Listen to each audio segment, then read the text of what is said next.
para entrar, seguir en materia rápidamente. Sí, sí. Entonces, yo adquirí una experiencia ahí muy amplia y una gran relación con técnicos y consultores internacionales. Comencé a trabajar en varios de esos países y en un momento determinado se produjo lo siguiente aquí. Ustedes recuerdan que se modificó la Constitución en el 1996 Sí. y se creó la elección independiente de los senadores y diputados. Sí. Que ¿Verdad? no, sí. Sí, sí. Entonces, ahí ganó la presidencia Leonel Fernández en el 96, en el 98 hubo elecciones Exacto. Sí. de diputados y senadores. Era la primera vez que ellos tenían que ir De manera Separado. independiente. sin el separado. arrastre. Ujú. Sí, sí, sí. Entonces Que es resulta- cuando en esas elecciones queda el PRD arrasó con 28 senadores. Sí, Exacto. exactamente. El PLD con un senador. Sí. José Tomás. José No, Tomás. José Tomás fue en el 2, fue en el 2002, José Tomás, entró en el 2002. No, en el 98 también. en el 98 fue José Tomás, que es cuando se disputa la senaduría del distrito con Fafa Taveras. Fue 98 hasta el 2002. Sí, 98, con Tú Fafa eras amigo Taveras. tú eras muy amigo de Fafa Taveras. Yo era el director de campaña. Ah, caray. Una vez que no se parecen un poco. Por eso lo recuerdo bien. Hasta las 4 de la mañana y Bueno. Francisco Javier García zanjó esas diferencias. Entonces, fíjate lo siguiente. De repente, como tú dices, hay una playa de senadores y de diputados que tienen un compromiso ellos directo con la población, no a través de un presidente. Y la inmensa mayoría había planteado, cada uno a su manera, en cada uno en su provincia, como primer punto la seguridad social. pero mira. Sí. Entonces, el Senado de la República, cuando se reúne, crea por primera vez la Comisión Permanente de Seguridad Social del Senado y nombra a Iván Rondón Ajá. como presidente de esa comisión. Y ahí se incorporaron casi la mitad de los senadores, eran miembros de esa comisión. Entonces, cuando Iván Rondón es nombrado ahí, Iván Rondón y Ligia Lerú, que ya no estaba en el Seguro Social, pero que siempre fueron muy amigos y eran del mismo partido y esas cosas. Iván Rondón le dice, eso estoy citándolo a él ahora, oye Ligia, yo estoy metido en este lío de la seguridad social y no sé a quién buscar para que me ayude en este asunto. Mire cómo da vuelta la vida. Y Así ahí es. entra. Y entonces Ligia le dice, oh, pero aquí no hay un dominicano que es un experto en ese asunto. Y además hay gato mayor, le dice. O sea, que más. Entonces Iván Rondón me llama y de ahí en adelante comenzamos a trabajar. Para terminar esa parte y pasar a lo de Hipólito. Cuando yo vengo y me llaman a eso, mi visión es integradora. Entonces descubrimos que habían 4 proyectos de seguridad social. Depositado en el Senado. 4 proyectos que, digamos, tocaban la seguridad social de alguna manera. Vamos a comenzar.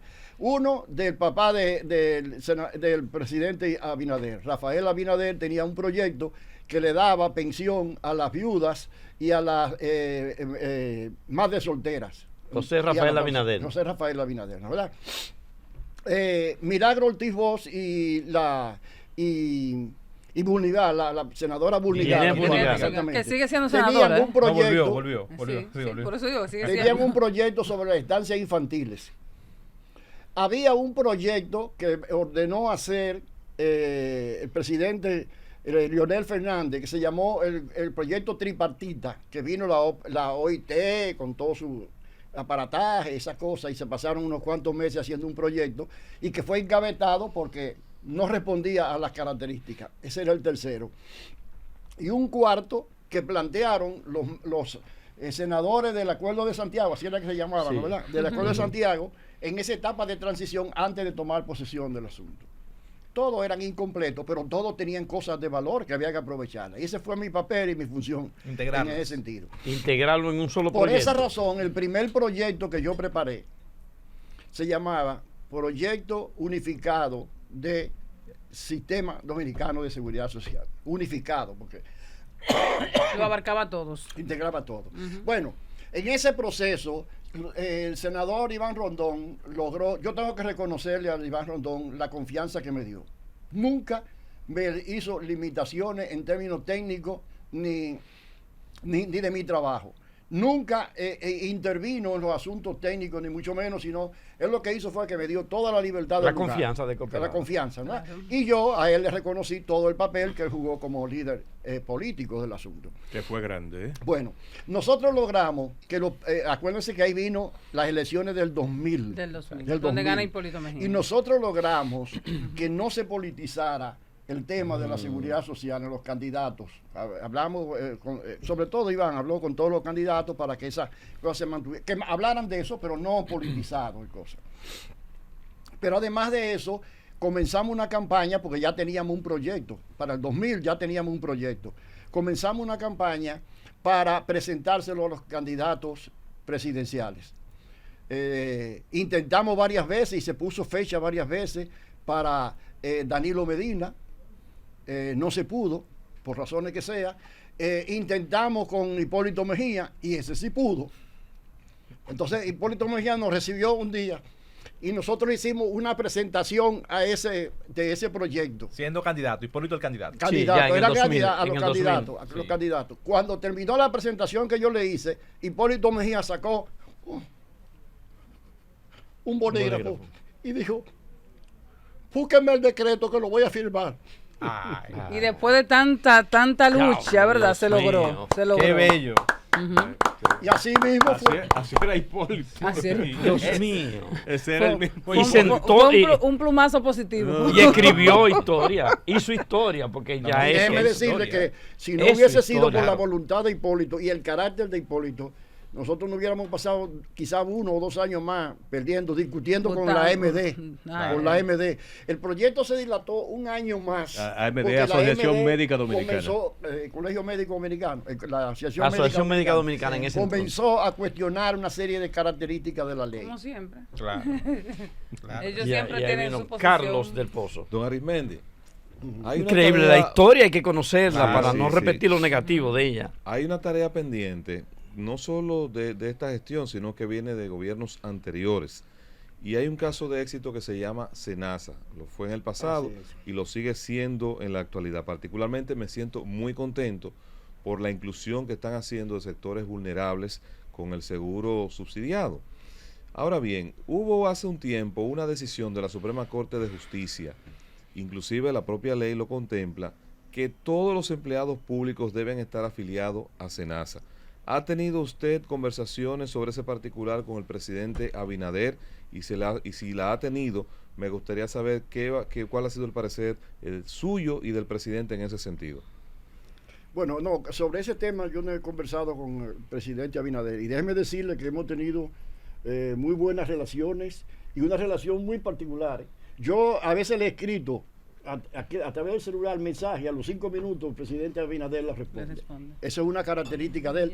Y yo sé que eso no es solamente conmigo, Sí. sino con mucha gente más. Pero ese tema no lo hemos tratado. Ahora, sobre ese asunto, ahí hay un problema de interpretación de la ley. Porque hay un principio de la ley que dice que todos tienen derecho a la libre elección. El condicionamiento del SENASA y de que esos trabajadores fueran al sector público fue uno de los arreglos de último minuto para que la ley fuera aprobada. Porque originalmente, lógicamente, eso no estaba contemplado. Toda persona tenía el derecho a escoger. O sea, desafiaba el principio de libre elección. Exactamente. Y déjame decirte una cosa. Yo no critico eso, aunque sé que chocaba, pero nada es perfecto en la vida. Nada puede ser. Pareciera que algo que es limitante de derecho pareciera ser lo más conveniente por el tema de que tanto médicos como afiliados prefieren el SENASA que otras ARS privadas. Entonces, lo digo porque uno aquí ha hablado mucho de ese tema y hemos recibido muchísimas denuncias. Y se dice que SENASA es más eficiente y responde, e incluso tiene mejor cobertura. Por lo menos es unos testimonios de gente. Que las privadas. No, y yo soy testigo de eso. Pero, don Arismendi, Yo soy testigo de eso porque hay que ser objetivo. y como nosotros lo que defendemos es a los afiliados y al derecho que tienen, tenemos que decir que uno de los aciertos de último minuto que se incluyó en la ley fue la creación del SENASA. Sí. Pero, al mismo tiempo, decía el Moreno, todo el dominicano tiene un pero al mismo tiempo, ¿qué significó la creación del SENASA? Que esos médicos que fueron los que lo demandaron, que crearan el SENASA, no creían en el seguro social. Porque lo que debieron haber hecho fue Reforzar el seguro social. modernizar, transformar, desarrollar al Instituto Dominicano de Seguro Social. Y de hecho nosotros, a Iván y a mí, que nos calificaban de privatizadores, nos empeñamos en que en la ley de seguridad social, tú lo sabes, tuviera un periodo de 10 años de financiamiento muy especial al seguro social para que pudiera modernizarse y ponerse a tono con las nuevas necesidades. Y no lo hizo. Don funcionó. Arismendi, yo le pido que esa iniciativa, que la retomen lo posible con el presidente, porque hay una decisión de la Suprema Corte de Justicia y eso, si se aplica, iría a reforzar aún más esa ARS, que inclusive puede ampliar más cobertura y servicio a esa población que está conforme y que demanda y se siente bien con la asistencia que esa ARS gubernamental le da a los pacientes. Así es, está bien. Luis José. Arismendi, desde tu perspectiva, ¿cuál es la reforma o el ajuste inmediato necesario para relanzar la marcha sostenible y sobre todo el cumplimiento de sus propósitos primarios del sistema dominicano de seguridad social? El punto vital, diría. Sí. Bueno, ¿Qué hacer en lo inmediato para que arranque y siga caminando? Vamos a dar una respuesta en dos partes. La primera, la salud, porque eso es lo que estamos en el fondo tratando básicamente aquí. Y es lo que más, cuando nosotros hicimos la vista pública, la gente decía, nosotros queremos que se privilegie la salud en esa ley, porque si la gente no tiene salud, no puede llegar a tener una pensión. Claro. Arismendi, Claro, la y que la lógica. salud es un derecho universal, Claro. la pensión no. Y hay que ver sí, la sí. cantidad pero de si, gente. si usted ha trabajado. Está pero contemplado. es derecho humano. Escúchame, Ujú. eso era antes cuando era seguro social. Ahora el derecho a la pensión y la protección de la vejez, del envejecimiento es universal, Aunque no porque se la ley aplique. la seguridad social es universal. Ahora, claro, bajo otra forma. No, Claro, tú no puedes pretender que a un subsidiado, que a una persona pobre por ahí le den la misma pensión que a una persona que trabajó durante muchísimo tiempo, ¿no? ¿Verdad? Pero todas tienen. Y es más, ahora hay países que con el problema de la inteligencia artificial y el desarrollo tecnológico y la robótica están pensando seriamente en una pensión básica universal para toda la población. Y te puedo poner un ejemplo. Sí. En Panamá hay una ley que le llaman 165-30, algo así, donde una persona residente de panameño o residente en Panamá que cumple 65 años automáticamente recibe un subsidio del Estado y además de eso paga el 25% del transporte, aunque sea aéreo, la mitad de los servicios telefónicos y de Tiene internet beneficios, claro. y una serie de cosas, porque para los envejecientes no solo es un problema económico, es un problema de consideración, de respeto. Y esa forma de que tú tengas una serie de ventajas cuando tú vas a tomar un autobús, cuando vas a un juego de pelota, cuando vas a una obra de teatro. Cuando hace la Eso, fila en el banco.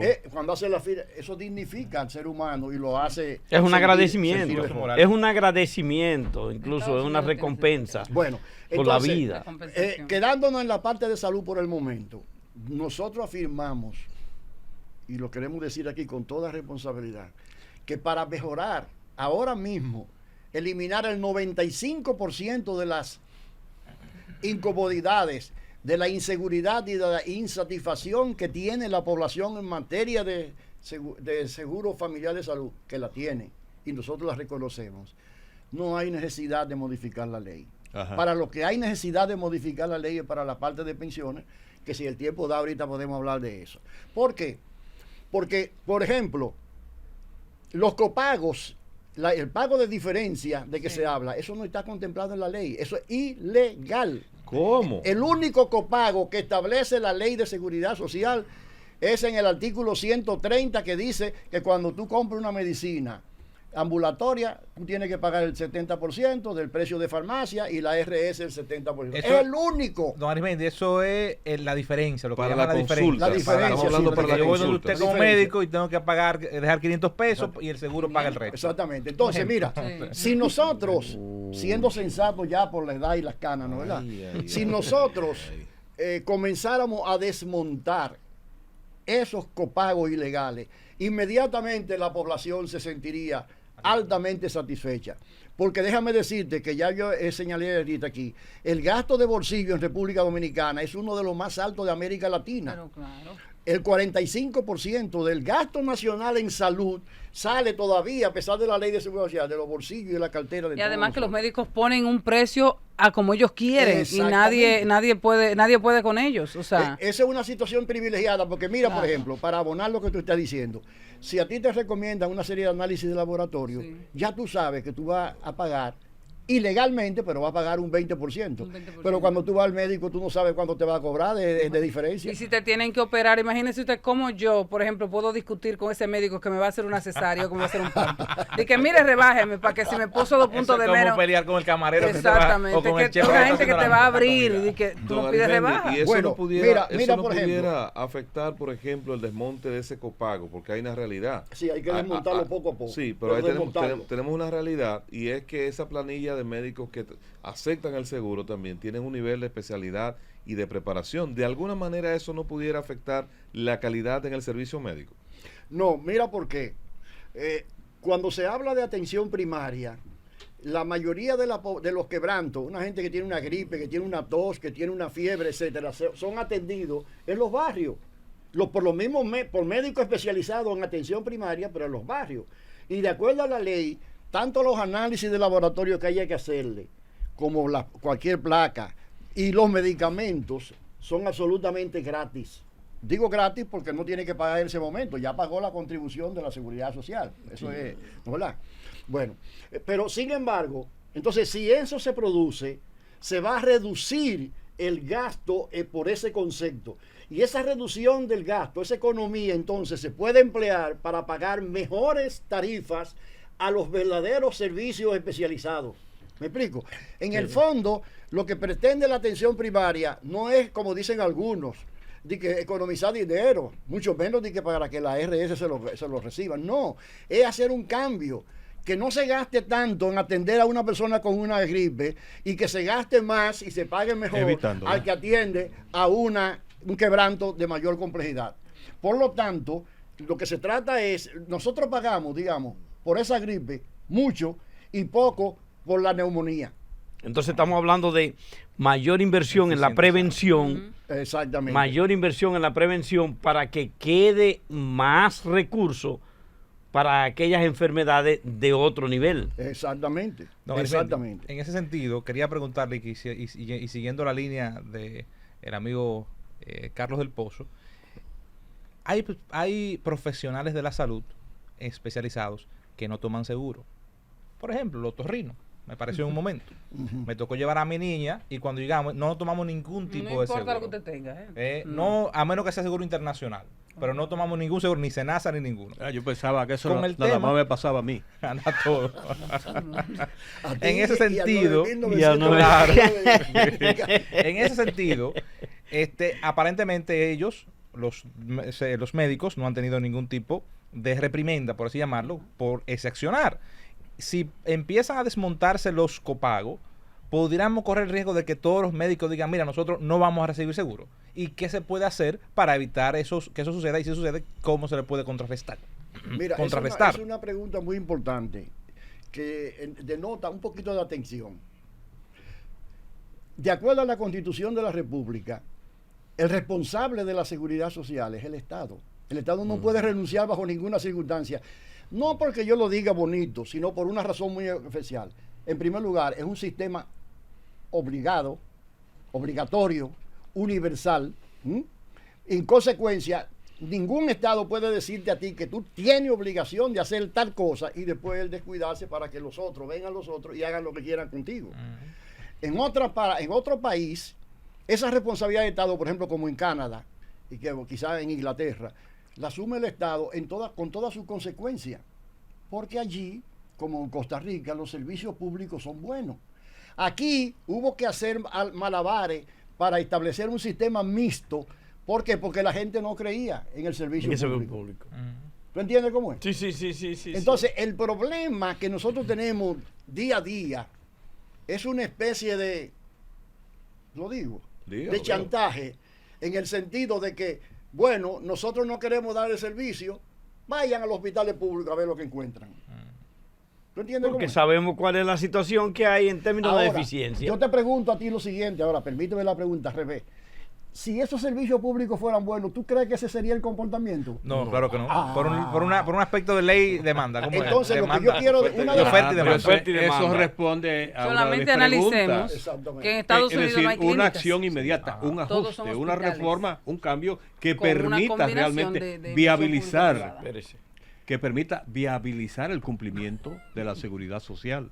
Mira, aquí no hay posibilidad, y lo que voy a decir es muy claro, no hay posibilidad de que la seguridad social siga avanzando, a menos que no haya un cambio en el Estado para mejorar realmente los servicios públicos de salud. Bueno, un rato. Porque mientras más malo y menos aceptación tengan esos servicios, más privatización va a haber, más gasto de bolsillo y más problemas para la población más pobre. Bien, muchísimas gracias Arimendi Díaz Santana, sin tiempo para más, y es bueno Escúchame, cerrarla ahí con sí. esa declaratoria. Pensé en Nosotros Secanut. vamos a la pausa ahora en la Super 7. Decir que tenemos al diputado Rafael Castillo mirando el programa y tenía una pregunta. Me dijo, quiero preguntarle algo al señor Arismendi.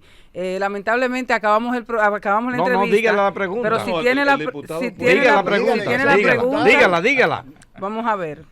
Al diputado si se lo permite. pero a mí Salúdeme. no. Sí, al diputado lo permitimos porque ustedes han hecho más de una pregunta y él acaba de hacer una sola. No sean ingratos con la gente. Dele con el diputado. Gracias al diputado Vamos Castillo a- por la sintonía. No, denle un segundito porque Sí, él la es está uno de los, es un formulando, diputado que participó en la que ha comisión. participado Sí. bastante, exactamente. Sería Ahora mismo, interesante poder contar con su pregunta, sí. no, para que la haga directamente. Ah, ok. Sí. Él no le escribió. Póngalo ahí. Sí. Adelante entonces. Vamos con la Del- pregunta a del nuestro diputado. invitado ¿De dónde es Arismendi Rafael Díaz Castillo? Santana, ¿De qué? de el qué diputado municipio? Rafael Castillo, De la quien está en, circunscripción 2 en Santo en Domingo sintonía Este. Ujú. Oeste. de la circunscripción 2 Este. Santo Domingo Ujú. Este. Bueno, No, bueno, se quedó la se pregunta, quedó la del pregunta diputado. porque Pero había disposición de escucharla. no, ¿eh? él está llamando, Vamos a darle un minutito. Sí, dele. Porque él está Me devolviendo. está la llamada. robando el tiempo, vamos. Yo lo sé que sí. Él está escuchando, que le estamos llamando, que conteste la llamada para que pueda hacer la pregunta. Sí, pues claro. Sí, claro. al teléfono Como de el diputado Joana. se le permita, sí. Sí, Hay que vamos con el permitirlo. diputado, Lo vamos a necesitar. con el diputado Rafael Sí. Castillo, Sí. quien está en sintonía y quiere hacerle una pregunta Al señor Arismendi. a Arismendi Díaz Bueno, Santana. Lamentablemente, vamos Bueno. a seguir. Déjame ver. Mire a ver, No, que él Arismendi, está ahí. yo lo voy a hacer ya cuando usted se despida del programa. Perdón, una pregunta estás fuera del aquí aire, en línea, por ¿verdad? tema- Sí, póngalo Ahora en mismo te vamos a altavoz. poner en altavoz para que hagas la pregunta. Señor acércalo. Arismendi está aquí y te está escuchando. Cuéntanos. Gracias. Súbale el volumen. Y póngalo en altavoz. Ajá, está en altavoz. Ok, adelante. Cuéntanos, Rafael Castillo. Muy puntual. Lo que queríamos preguntarle es, en el último per cápita que se llevó a cabo en el Consejo de la Seguridad Social, donde se aumentó en 162 pesos el per cápita de seguridad, todo ese dinero que se movió ahí, que son alrededor de 8.000 millones de pesos al año, ¿qué ha hecho las ARS con ese dinero del último per cápita, del penúltimo, perdón?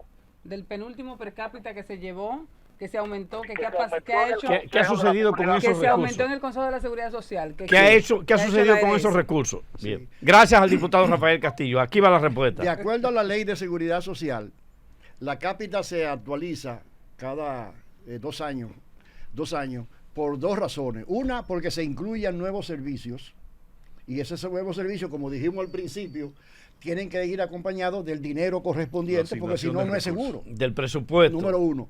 Y número 2, para actualizarlo de acuerdo al índice de precio del consumidor, o sea, de la inflación, Sí. etcétera. cuando el Consejo toma ese tipo de decisión, especifica en la resolución para qué se va a utilizar cada uno de esos centavos. Hay una equivocación de la gente, que espero que esa no sea la del amigo diputado Castillo, de que cuando dicen se aumentó la cápita en 162, piensan que eso es para la RS, llevárselo para su casa. No, eso es para pagar servicios de salud de la población, ya sea porque se ha incluido nuevos servicios o ya sea porque esos servicios cuestan más en ese momento. Y desde luego hay una parte para ellos. Entonces en la resolución se establece, se determina y se establece para en qué se va a gastar. Gracias a Arismendi Díaz Santana. Esta no es la...